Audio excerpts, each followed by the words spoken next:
بسم الله الرحمن الرحيم. الرحمن علم القرآن.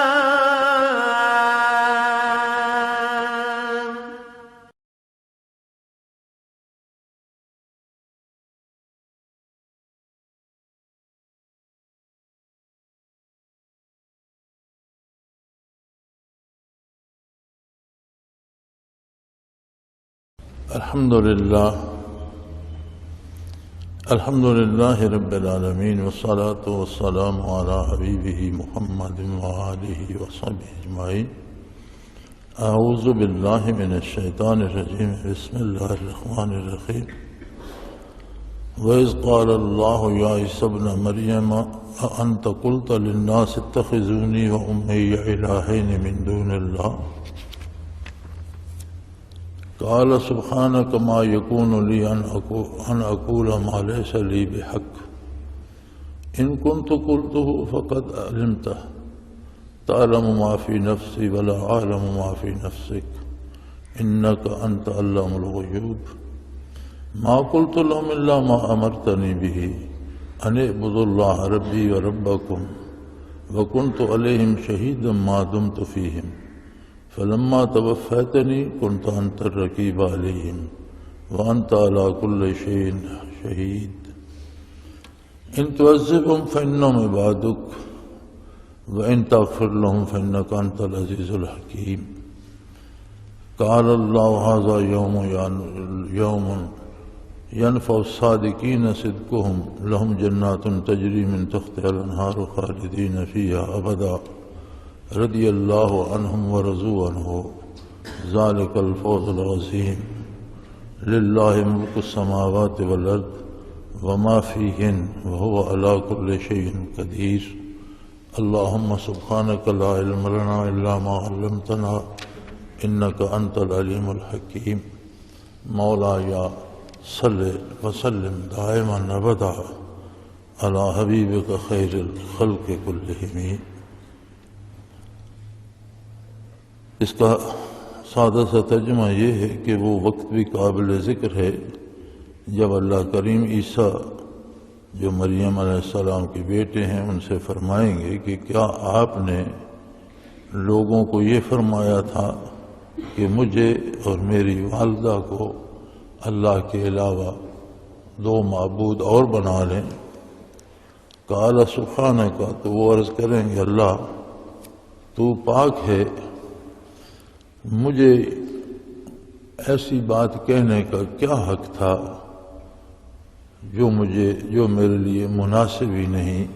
اگر میں نے ایسی بات کہی ہوتی تو آپ کے علم میں ہوتی. آپ میرے دل کی گہرائیوں میں جو کچھ ہے اسے بھی جانتے ہیں اور میں آپ کے علوم سے کلی طور پر واقف نہیں ہوں. یہ آپ کی ذات ہے جو غیب کو بھی جانتی ہے. میں نے ان سے صرف وہی کہا جس کا آپ نے مجھے حکم دیا، اور وہ یہ تھا کہ اللہ کی عبادت کرو، وہ میرا بھی رب ہے اور تم سب کا بھی رب ہے. اور جب تک میں ان میں موجود رہا تب تک کا میں گواہ ہوں. جب آپ نے مجھے اٹھا لیا تو پھر آپ بہتر جانتے ہیں، اس لیے کہ آپ ہر بات کی خبر رکھتے ہیں، ہر چیز پہ گواہ ہیں.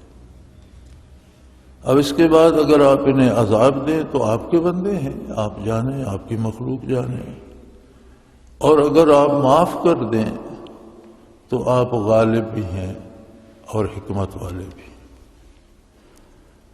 اللہ کریم ارشاد فرمائیں گے کہ آج یہ قیامت کا دن ایسا دن ہے کہ یہ ایک سچا دن ہے اور انہی لوگوں کو فائدہ ہوگا جو سچے تھے. ان کے لیے باغات ہیں جن میں نہریں جاری ہیں اور وہ ان میں ہمیشہ رہیں گے اور انہیں اللہ کی رضامندی نصیب ہوگی اور وہ اللہ پر راضی ہوں گے، اور یہ بہت بڑی کامیابی ہے. زمینوں آسمانوں اور جو کچھ ان میں ہے سب کی بادشاہی صرف اللہ کے لیے ہے اور وہ ہر چیز پہ قادر ہے۔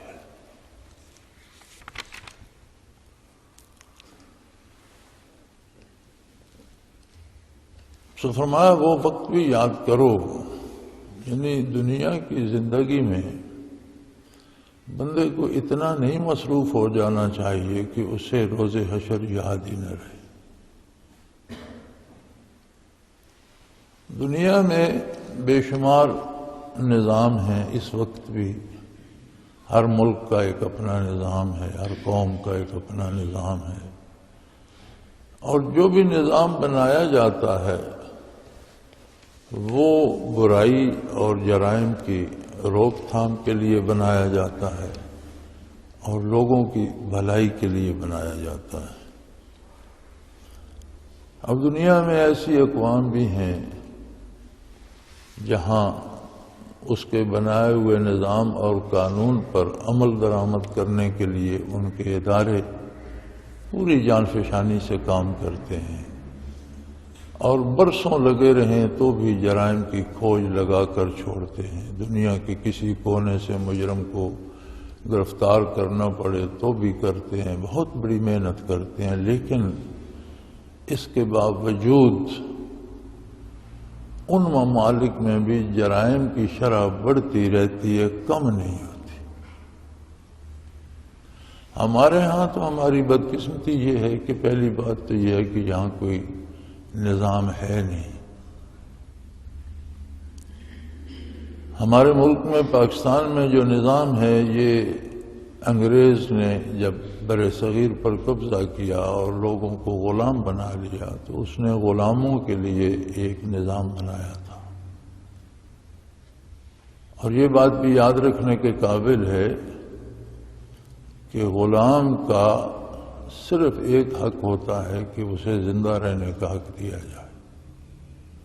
اسلام نے تو اسے مساوی حقوق دیے ہیں، لیکن باقی دنیا کے نظاموں میں غلام کے لیے اس کی کوئی ملکیت نہیں ہوتی، بلکہ وہ محنت کرتا ہے اور جو آقا ہوتا ہے فائدہ سارا اس کو جاتا ہے۔ ایسا ہی نظام انگریزوں نے یہاں بنایا تھا کہ عام لوگ یہاں کی آبادی محنت کرے اور اس کے فوائد تاج برطانیہ کو جائیں۔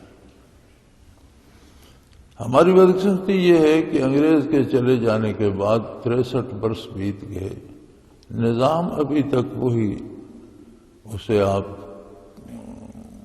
نوآبادیاتی نظام کہیں یا غلامانہ نظام کہیں، کالونیل سسٹم یا سلیوری سسٹم، وہی چل رہا ہے، جس کا نتیجہ یہ ہے کہ ہم یہ بھگت رہے ہیں کہ عام آدمی روٹی کے ٹکڑے کو بھی ترستا ہے اور امراء کے کتے بھی گوشت کھاتے ہیں، اچھا کھانا کھاتے ہیں، نرم بستروں میں کتے بھی سوتے ہیں، جبکہ غریب کو گھر چھپانے کے لیے جگہ نہیں ملتی۔ یہ اس نظام کی خرابی ہے کہ جتنی محنت مشقت لوگ کرتے ہیں وہ ساری حکمران اڑا لے جاتے ہیں، اور حکمران طبقہ عیش کرتا ہے اور غریب بھوکا مرتا ہے۔ تو جن ملکوں میں ان کے نظام پر ان کے ادارے بڑی محنت کرتے ہیں، کام کرتے ہیں، وہاں تو جرائم ختم ہو جانے چاہیے، لیکن ختم نہیں ہوتے۔ ایک دفعہ امریکہ میں نیو یارک شہر کی بجلی 9 گھنٹے بند رہی۔ ان ملکوں میں کبھی کبھی ایسا ہوتا ہے، کوئی حادثہ ہو جائے یا کوئی اس طرح کی بات ہو جائے تو 9 گھنٹے بجلی بند رہی نیو یارک میں۔ 9 گھنٹے میں ڈاکے، لوٹ مار اور آبرو لوٹنے کے جو واقعات پولیس کے پاس رجسٹر ہوئے وہ 36,000 تھے 9 گھنٹے میں۔ ان دنوں عرب میں شاہ فیصل رحمۃ اللہ علیہ کی حکومت تھی، اس کے بعد وہ امریکہ کے دورے پہ گئے تو ان پہ یہ سوال کیا گیا کہ آپ نے جو نظام رائج کر رکھا ہے اس میں قاتل کی گردن اڑا دی جاتی ہے، چور کا ہاتھ کاٹ دیا جاتا ہے، یہ عجیب و غریب نظام ہے اور آپ کی حکومت اسے چلا رہی ہے۔ تو انہوں نے فرمایا کہ تم آتے جاتے رہتے ہو، ہر جگہ ہر حال سے واقف ہو، تم نے عرب میں کتنے لوگوں کے کٹے ہوئے ہاتھ دیکھے؟ آبادی کا کچھ پرسنٹ وہ بنتے نہیں۔ تو انہوں نے کہا تمہارے نظام کا کمال یہ ہے کہ 9 گھنٹے تمہاری بجلی بند ہوئی اور تمہارے جرائم کی شرح یہ ہے کہ 36,000 مقدمات درج ہوئے اور جن لوگوں نے درج ہی نہیں کرائے وہ اس سے زیادہ ہوں گے شاید۔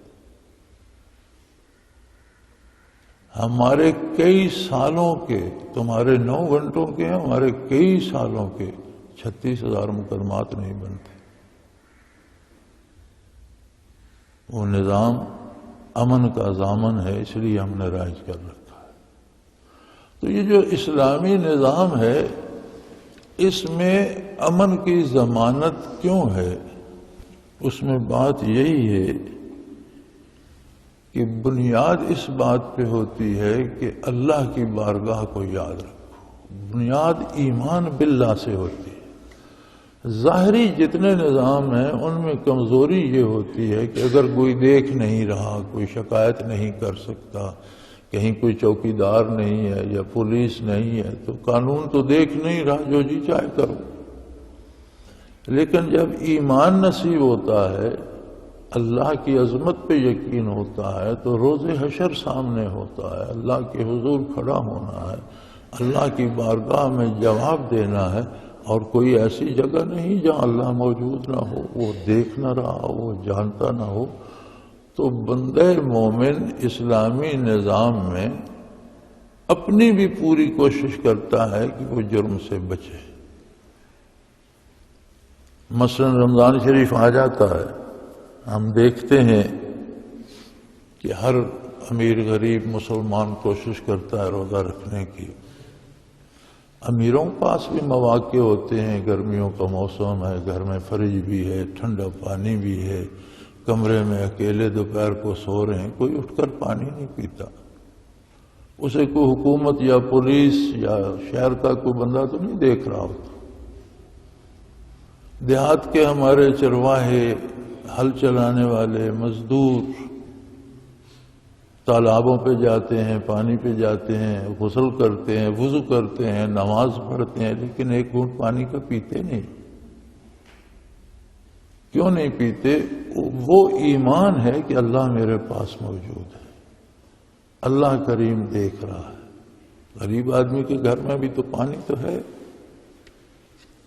وہ گرمیوں کی دوپہر میں اندر گھس کر کیوں نہیں پی لیتا؟ نہیں پیتا، کیوں؟ اس لیے کہ اسے کل فردہ قیامت یاد ہے، اس نے اللہ کے حضور پیش ہونا ہے اور اللہ موجود ہے۔ اس منظر کو اللہ کریم فرماتے ہیں یاد رکھو۔ وَإِذْ قَالَ اللَّهُ يَا عِيسَى ابْنَ مَرْيَمَ، وہ وقت یاد رکھو کہ جب انبیاء سے بھی پرسش ہوگی۔ انبیاء تو معصوم عن الخطا ہوتے ہیں اور نبی تخلیقی طور پر ہی نبی ہیں، اور عصمت خاص نبوت ہے، نبی سے تو غلطی نہیں ہوتی۔ پھر بعض پرس کس بات کی ہوگی؟ بعض پرس اس بات کی ہوگی کہ جو لوگ اپنی طرف سے چیزیں ایجاد کرتے ہیں اور ان کو کہہ دیتے ہیں یہ دین ہے، اس کے کرنے کا ثواب ہے۔ کوئی بھی رسم جس کا شریعت میں حکم نہیں ہے لیکن ہم نے اپنے طور پر ایجاد کر لیا اور اسے ثواب بھی سمجھتے ہیں، تو اس کا مطلب یہ ہے کہ جتنے ثواب کے کام ہیں، اوامر و نواہی، جتنے گناہ کے کام ہیں، جتنے ثواب کے کام ہیں، یہ بتانا تو منصب نبوت ہے۔ یہ تو اللہ کے نبی، اللہ کے رسول نے بتانا ہے کہ یہ ثواب ہے، یہ جرم ہے، یہ اچھا ہے، یہ برا ہے۔ اب اگر ہم کہتے ہیں کہ یہ ثواب ہے تو اس کا معنی یہ ہے کہ یہ ہمیں اللہ کے رسول نے بتایا ہے، کیونکہ عام آدمی تو ثواب گناہ کی تعیین نہیں کر سکتا۔ تو جن لوگوں نے، جیسے عیسائیوں نے اب 3 خدا بنا لیے، ابھی تک تثلیث ہی کے قائل ہیں، تو دعوت ان کا یہ ہے کہ یہ عیسیٰ علیہ السلام کی تعلیمات ہیں، اور عیسیٰ علیہ السلام نے ہم نے بتایا کہ وہ اللہ کے بیٹے ہیں۔ تو فرمایا عیسیٰ علیہ السلام سے پوچھا جائے گا، یا عیسیٰ ابن مریم، اے عیسیٰ مریم کے بیٹے۔ ہمارے ہاں یہ جو کذاب تھے جنہوں نے جھوٹے دعوے نبوت کے کیے، ان میں ایک مرزا غلام احمد قادیانی بھی تھا۔ اس موضوع پہ قادیانی نے بڑا زور لگایا کہ عیسیٰ علیہ السلام کا والد تھا اور وہ فوت ہوا، اور یوسف نجار اس کا نام تھا، اور آزاد وہ کشمیر میں، جو ہندوستان کے پاس کشمیر ہے، مقبوضہ کشمیر میں دفن ہے، یہ ہے وہ ہے۔ تو علماء نے اس پہ خوب خبر لی اس کی، اور پھر علماء نے اس سے بڑھ کر بھی کہا، رفع آسمانی کا بھی اس نے انکار کیا کہ آسمانوں پر نہیں اٹھایا گیا، وہ عیسیٰ علیہ السلام فوت ہو چکے ہیں۔ اس نے یہ سارا سلسلہ اس لیے جوڑا کہ مجھے عیسیٰ مانا جائے، میں عیسیٰ ہوں جس نے آخری زمانے میں آنا تھا۔ تو علماء نے اس سے آگے بڑھ کر اسے یہ بھی ثابت کیا کہ تم غلط کہہ رہے ہو، اور یہ بھی ثابت کیا کہ تم تو ایک شریف انسان ثابت نہیں ہو سکتے، تمہیں نبی کون مانے گا؟ تم اپنی کتابوں اور اپنے احوال کے حوالے سے ایک صحیح الدماغ اور صحیح کردار کا شریف آدمی ثابت نہیں ہو سکتے۔ تو قرآن کریم نے حضرت زکریا علیہ السلام کو فرمایا آپ کو بیٹا عطا کریں گے، اس کا نام یحییٰ ہوگا، وہ حضرت زکریا کے نام سے ہی پہچانے جاتے ہیں۔ سلیمان علیہ السلام اپنے والد گرامی حضرت داؤد علیہ السلام کے نام سے قرآن میں پہچانے جاتے ہیں۔ تو اگر عیسیٰ علیہ السلام کے بھی والد ہوتے تو یہاں عیسیٰ ابن مریم کہنے کی کیا ضرورت تھی؟ سو فرمایا عیسیٰ مریم کے بیٹے، کیا آپ نے لوگوں سے یہ فرمایا تھا کہ مجھے اور میری والدہ کو بھی اللہ کے ساتھ معبود شامل کر لو اور 3 معبود بنا لو؟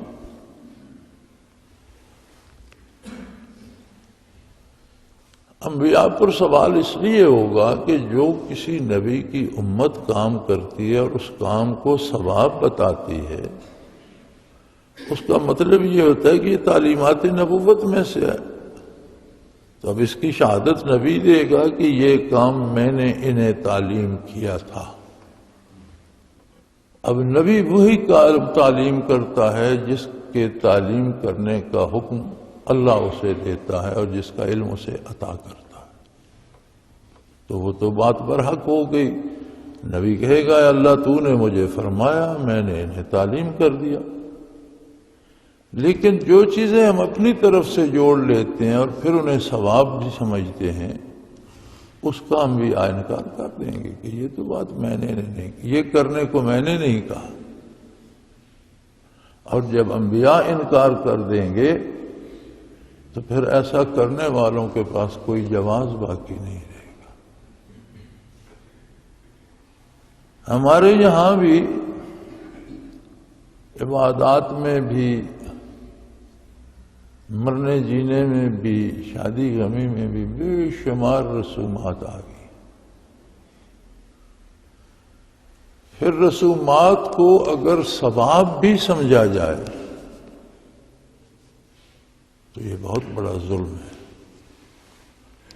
مثلاً آج کے زمانے میں آپ اذان کو ہی لے لیجیے، بہت کم مساجد ہیں جہاں اذان اللہ اکبر سے شروع ہو کر لا الہ الا اللہ پہ ختم ہو جائے۔ حضور اکرم صلی اللہ علیہ وسلم سے لے کر آج تک بالکل وہی سادہ سی اذان تھی، اللہ اکبر سے شروع ہوتی تھی، لا الہ الا اللہ پہ ختم ہو جاتی۔ اب جب سے یہ مساجد میں سپیکر وغیرہ ہے تو ایک دفعہ پاکستان میں یہ ہوا کہ الیکشن تھے اور جماعت اسلامی والے بھی الیکشن لڑ رہے تھے، ان کے مقابلے میں شاہ نورانی مرحوم تھے، تو انہوں نے ایک سیاسی سٹنٹ بنایا ووٹ لینے کے لیے کہ اذان کے ساتھ صلاۃ و سلام شروع کر دو۔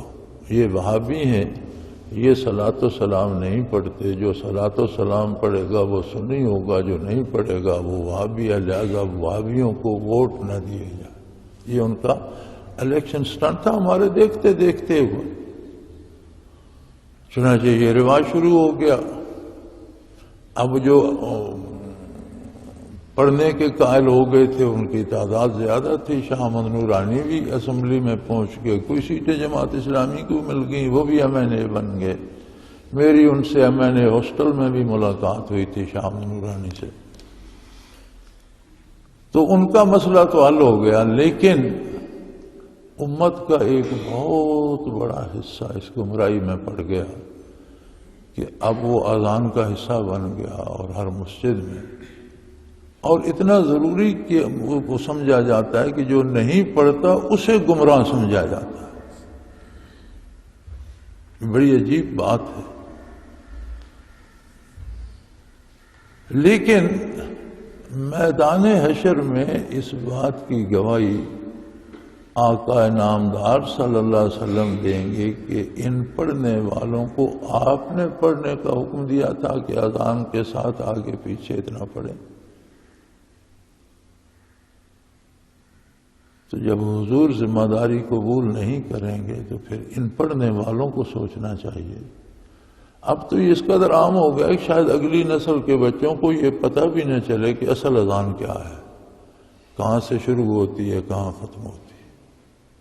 تو یہ تو ایک بات ہے، مرنے پہ دعوتیں اور بغیر تقسیم وراثت کے اس کا کھانا، اور عجیب عجیب رسومات ہیں اور عجیب عجیب تماشے ہیں۔ یہاں ساتھ ہی ایک گاؤں ہے، وہاں کوئی مر جائے تو وہ 2-4 سیر غلہ لے جاتے ہیں، 15-20-10 بندے بیٹھ جاتے ہیں، اس نے غلہ اس کو دیا، اس نے اس کو دیا، اس نے، وہ پھراتے رہتے ہیں کہ یہ ایک نماز کا کفارہ ہے، اس کی اتنے نمازیں رہ گئی تھیں، وہی 2 سیر غلہ سب کو پھرتا رہتا ہے، 15-20 بار پھرا، نمازیں معاف، کمال ہے۔ یہ دین نبی کریم صلی اللہ علیہ وسلم نے تو نہیں سکھایا تھا۔ تو بدعت اسی کو کہتے ہیں، ویسے بدعت کا معنی تو ہے نیا کام، لیکن شرعی اصطلاح میں اصطلاحی بدعت یہی ہوتی ہے کہ جو کام حضور نے تعلیم نہیں فرمایا، صحابہ نے اس پہ عمل نہیں کیا، سلف صالحین نے اس پہ عمل نہیں کیا، اسے شروع کر کے اسے نیکی کہا جائے۔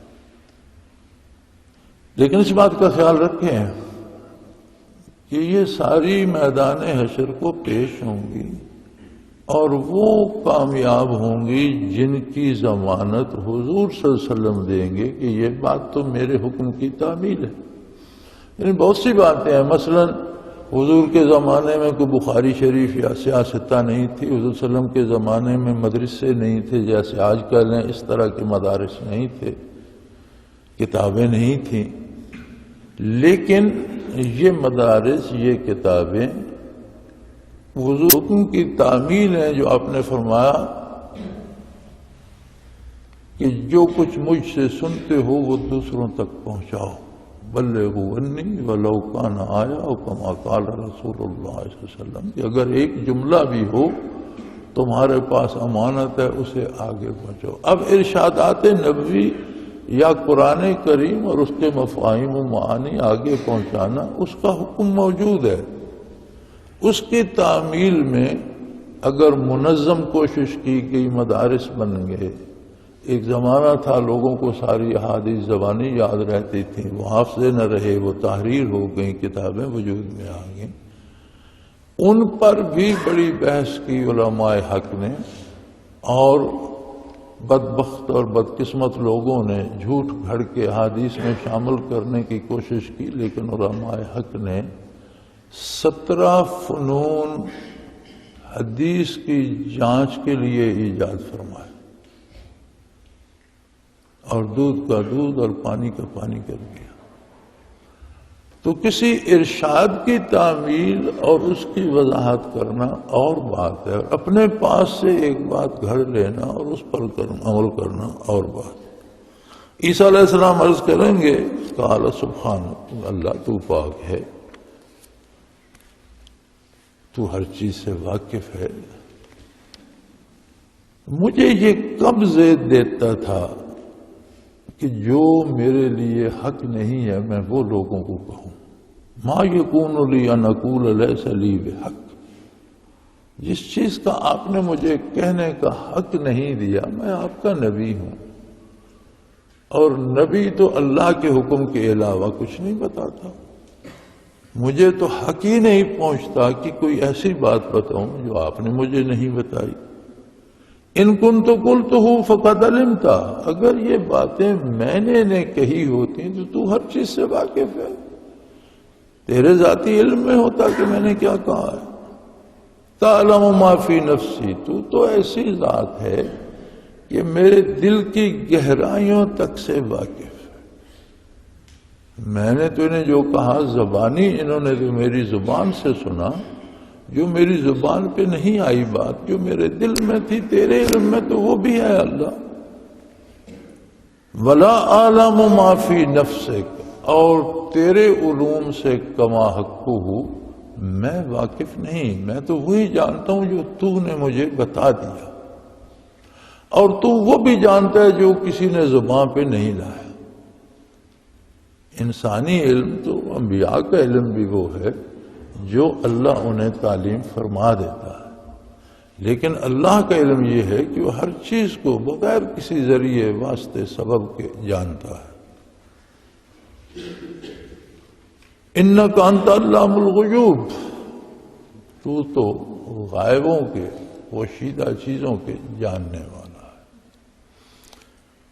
تو علم غیب پہ بڑے مناظرے ہوتے ہیں اور بڑی بحثیں ہوتی ہیں، لیکن سادہ سی بات ہے کہ غائب اسے کہتے ہیں جو بغیر کسی ذریعے، بغیر کسی واسطے، بغیر کسی کے بتائے، بغیر کہیں سے پڑھے، بغیر کسی ظاہری سبب کے ذاتی طور پر جانتا. اور یہ خاصیت اللہ کی ہے، یہ وصف صرف اللہ کا ہے. انبیاء علیہ السلام کے علوم میری آپ کی رسائی سے بالا تر ہیں، ہم تو ایک عام آدمی ہیں. نبی کی عظمت یہ ہوتی ہے کہ کسی کو براہ راست اللہ سے مکالمہ نصیب ہوا، باقیوں پر وحی الہی آئی فرشتے کے ذریعے، اللہ سے ہم کلام ہوتے ہیں، اللہ سے علم حاصل کرتے ہیں. لہذا یہ کہنا کہ فلاں نبی کے پاس اتنا علم تھا، فلاں اتنا تھا، یہ ہمارے بس کی بات نہیں. جتنا تھا وہ جانے اور ان کا مالک جانے. اور جتنے علوم تمام انبیاء کو تقسیم کیے گئے اس سے کہیں زیادہ علوم کے خزانے نبی کریم صلی اللہ علیہ وسلم کو عطا ہوئے کہ انبیاء کی امتیں محدود تھیں، اوقات محدود تھے. حضور کی امت بھی ساری کائنات، ساری انسانیت کو بنایا گیا، اور قیامت تک سارے زمانوں میں نبوت بھی حضور کی ہے. تو ان سب باتوں کو جو آپ کی نبوت سے متعلق تھیں جاننا منصب تھا آپ کا. لیکن یہ علم غیب نہیں ہے، یہ وہ علوم ہے جو اللہ عطا کر دیتا ہے. یعنی اللہ کی عطا اس کا سبب ہوتی ہے، اور اللہ کو کوئی بتاتا نہیں، وہ ذاتی طور پر جانتا ہے. جو وہ ذاتی طور پر جانتا ہے اسے علم غیب کہتے ہیں. اور جو انبیاء کے پاس ہوتا ہے، قرآن نے اسے اطلاع عن الغیب کہا ہے کہ غیب کے علوم سے میں اپنے نبیوں کو مطلع کر دیتا ہوں، اطلاع دے دیتا ہوں. اطلاع عن الغیب خاص نبوت ہے، اور علم غیب خاص ذات باری ہے. تو عیسیٰ علیہ السلام عرض کریں گے کہ اللہ تو میرے دل کی گہرائیوں میں جو بات ہے وہ بھی جانتا ہے، اور میں تیرے علوم سے وہی جانتا ہوں جو تو نے مجھے بتایا. تیری شان یہ ہے کہ تو سب پوشیدہ باتوں کو جاننے والا ہے. ما قلت لهم الا ما امرتنی به، میں نے جو آپ نے مجھے حکم دیا اس سے رائی برابر کم و بیش انہیں کچھ نہیں کہا. میں نے صرف وہ بتایا جس کے بتانے کا مجھے حکم ہوا. عیسیٰ علیہ السلام تو اپنی طرف سے یہ گواہی دے رہے ہیں، اور حضور نبی کریم صلی اللہ علیہ وسلم کی گواہی خود حیات نبوی میں اللہ کریم نے دی، جو آج بھی قرآن میں موجود ہے. ما ینطق عن الہویٰ ان ہوا الا وحی یوحیٰ. آپ اپنی طرف سے، اپنی پسند سے، اپنی خواہش سے کچھ نہیں فرماتے، وہی بات ارشاد فرماتے ہیں جو اللہ کی طرف سے وحی کی جاتی ہے، وہی دین ہے. تو حضور کی گواہی تو یہیں اللہ کریم نے خود دے دی. اب جو لوگ اپنی طرف سے رسومات ایجاد کرتے ہیں پیسہ کمانے کے لیے، کھانے پینے کے لیے، دنیا کے لیے، علماء حق فرماتے ہیں کہ بدترین لوگ وہ ہیں جو دین کو دنیا کے لیے بیچتے ہیں. قرآن کریم میں بھی یہ ارشاد موجود ہے کہ جو لوگ دین کو اور آخرت کو دنیا کے لیے بیچتے ہیں، بلکہ قرآن کریم تو بڑی سخت بات کہتا ہے، فرماتا ہے فما اصبرہم علی النار. یہ دوزخ پہ کتنے دلیر ہیں، انہیں ڈر نہیں لگتا. فما اصبرہم علی النار، یہ دوزخ پہ کتنے دلیر ہیں، انہیں ڈر ہی نہیں لگتا.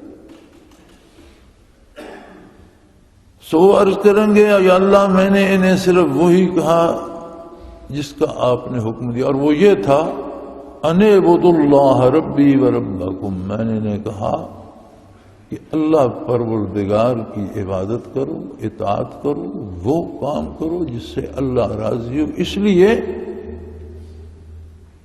کہ وہ میرا بھی رب ہے اور تمہارا بھی رب ہے. میں بھی اس کی مخلوق ہوں اور اللہ کا نبی ہوں، لیکن مخلوق تم بھی ہو. پیدا بھی ہمیں اس نے کیا ہے، رزق بھی وہ دیتا ہے، زندگی حیات بھی اس نے دی ہے، ساری نعمتیں وہ دے رہا ہے.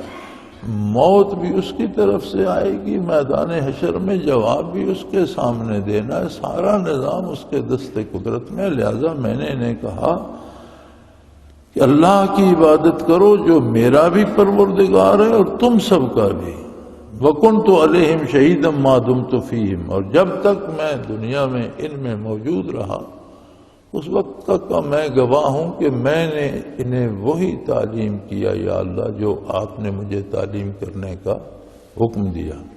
فَلَمَّا تَوَفَّيْتَنِي، جب آپ نے دنیا سے مجھے اٹھا لیا، اب اس کے بعد كُنْتَ أَنْتَ الرَّقِيبُ عَلَيْهِمْ، اس کے بعد تو خود ان پہ گواہ ہے، تو ہر حال میں جانتا ہے، ہر ایک کو دیکھتا ہے. یہ رسومات کس نے گھڑی، کس نے 3 خداؤں کا اعلان کیا، کس نے 3 الہ بنائے، کس نے 3 معبودوں کا تصور گھڑا، اور کس نے تیری مخلوق کو گمراہ کیا، یہ تو خوب جانتا ہے.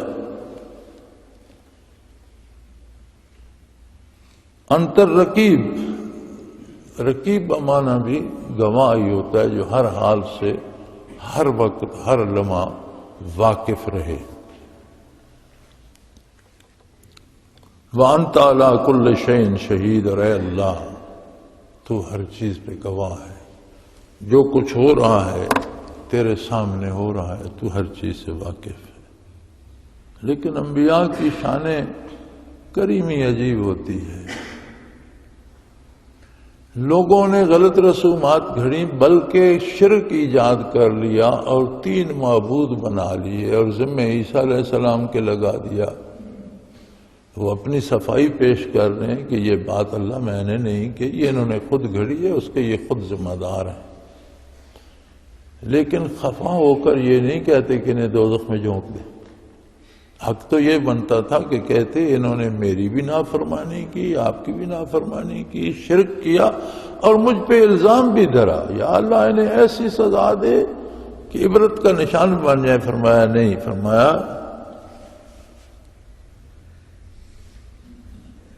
ان تعذبہم فإنہم عبادک. اللہ اگر تو انہیں اس کی سزا دے تو تیرے اپنے بندے ہیں، تیری اپنی مخلوق ہے، کوئی اس میں مداخلت نہیں کر سکتا. تو نے انہیں پیدا کیا، تو نے انہیں ساری نعمتیں دی، تیری انہوں نے نافرمانی کی، اگر تو سزا دے تو دے سکتا ہے.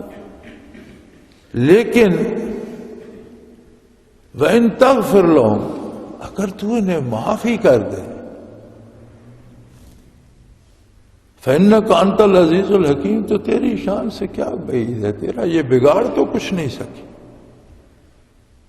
اگر یہ کہتے رہے ہیں کہ 3 معبود ہیں تو کون سے 3 معبود بن گئے ہیں؟ معبود تو ایک ہی ہے، واحد لا شریک ہے، تیری شان میں تو کوئی کمی نہیں ہے۔ اگر تو انہیں معاف بھی کر دے تو غالب بھی ہے اور دانا تر بھی، سزا دینا چاہے تیری اپنی مخلوق ہے، کون روک سکتا ہے؟ لیکن تیری عظمت بہت بڑی ہے، تیری شان بہت بلند ہے، تو ہر چیز پہ غالب ہے، تو حکمت والا ہے، اگر تو انہیں معاف بھی کر دے تو کیا بگڑتا ہے؟ تیری شان کریمی سے کیا بعید ہے؟ تو ارشاد ہوگا قال ھذا یوم ینفع الصادقین صدقہم، آج کا دن جو ہے یہ انصاف کا دن ہے اور سچے اور کھرے لوگوں کو ان کی سچائی کام آئے گی۔ آج جو سچے تھے، جو حق پر تھے، جو کھرے لوگ تھے، ان کو ان کا کھراپن اور سچوں کو ان کی سچائی جو ہے وہ نفع دے گی۔ ان کے لیے میں نے بہترین باغات اور جنت تیار کر رکھی ہے جس میں نہریں جاری ہیں، اور اس میں جب داخل ہوں گے تو پھر کبھی انہیں وہاں سے نکالا نہیں جائے گا، ہمیشہ ہمیشہ خوش رہیں گے۔ اور سب سے بڑی بات، بے پناہ نعمتیں جنت کی قرآن کریم نے گنوائی ہیں، حدیث شریف نے گنی ہے، ایک ایک نعمت پہ قربان ہونے کو جی چاہتا ہے، لیکن سب سے بڑی بات رضائے الہی ہوگی، رضی اللہ عنہ، میں ان پر راضی ہو جاؤں اور ان کو اتنے عطا کروں گا، اتنے انعام دوں گا، وَرَضُوا عَنْهُ، کہ وہ بھی مجھ پہ راضی ہو جائیں گے۔ کہاں جائے گا جنتیوں کے اور کچھ چاہیے تو کہیں گے یا اللہ ہماری تو بساط سے یہ بھی زیادہ ہے جو تو نے دے دیا، ہم تو اس سے بھی، اس کا بھی اندازہ نہیں کر سکتے، اتنی عطا کی جائے گی۔ اور فرمایا ذالک الفوز العظیم، اور یہ بڑی کامیابی ہے۔ سارے لوگ ساری زندگی کامیابی کے پیچھے بھاگتے ہیں، فرمایا حقیقی کامیابی یہ ہے کہ کوئی اللہ کی رضا کو پا کر اس کی جنت میں پہنچ جائے۔ اور فرمایا یاد رکھو، اگر کوئی گناہ بھی کرے گا، نافرمانی بھی کرے گا، رسوم پرستی بھی کرے گا، کفر و شرک بھی کرے گا، اللہ کی شان میں کوئی کمی نہیں آئے گی، اللہ کا کچھ نہیں بگاڑے گا، اپنا نقصان کر رہا ہے، اپنے لیے مشکلات پیدا کر رہا ہے، اس لیے کہ للہ ملک السماوات والارض، زمین اور آسمانوں کی حکومت و سلطنت فقط اس کی اپنی ہے، کوئی اس میں شریک نہیں۔ اور اگر تمہارے خیال میں زمینوں و آسمانوں کے درمیان کوئی اور کائنات بھی ہے، کوئی اور مخلوق بھی ہے، وَمَا فِيهِنْ، جو کچھ بھی ہے اس میں، وہ سب کا واحد مالک ہے، اس کا کوئی شریک نہیں۔ زمینیں تو تم جانتے ہو، آسمانوں کو بھی جانتے ہو، اگر اس کے درمیان اور کوئی کرے ہیں، سیارے ہیں، ستارے ہیں، کہیں اور کوئی ہے، جگہ ہے، تو سب کا وہ واحد مالک ہی نہیں، واحد حکمران ہے، جو چاہے کرے۔ وَهُوَ عَلَىٰ كُلِّ شَيْءٍ قَدِيرٌ، اس کی شان یہ ہے کہ وہ ہر چیز پہ قادر ہے، وہ کسی کا محتاج نہیں، لہذا جو نافرمانی کرتا ہے وہ اللہ کریم کا کچھ نہیں بگاڑ رہا، اپنی تباہی کے اسباب پیدا کر رہا ہے، اس کی شان میں کوئی فرق نہیں آتا، نہ کسی کے ماننے سے اس کی شان بڑھتی ہے، نہ کسی کے انکار سے اس کی شان کم ہوتی ہے، وہ بندوں کا محتاج نہیں ہے۔ وآخر دعوانا ان الحمدللہ رب العالمین۔ اللہ اللہ اللہ اللہ اللہ اللہ اللہ اللہ۔